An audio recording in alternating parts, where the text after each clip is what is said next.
Maze imisi turi ku rubuga mu ntara zinyuranye z'igihugu kugira ngo dusuzume ukuntu ifumbire yatanzwe kwiririma ry'impeshi ryarangiye kugira ngo araho twinegure kuri ubu araho twiha amanota tuyihe.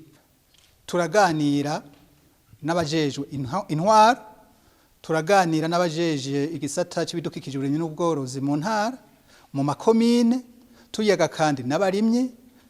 Abo bose tubabaza ukuntu itango ry'ifumbire ryagenze kuri iyi mpeshi iheze kugira ngo amakuru dukurayo natwe nk'ihinguriro Fomi duheze tuyakorereko tuyubakireko mu ntumbero yo kutabandanya dutera intambwe neza.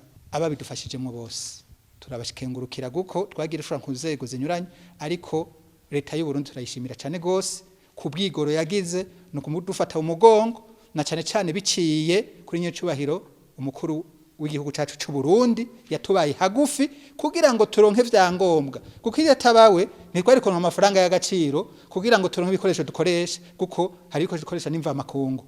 Rero ico turakenguruka cyane gose, tunamutera nakamo yuko ahari atwumva abandanya dufata umugongo kugira ngo ibintu bibandanye bigenda neza cyane nkuko vyara bigenze neza kuri iyi mpeshi, kandi nta nkega dufise yuko n'umuvyeyi wacu azobandanya bikora.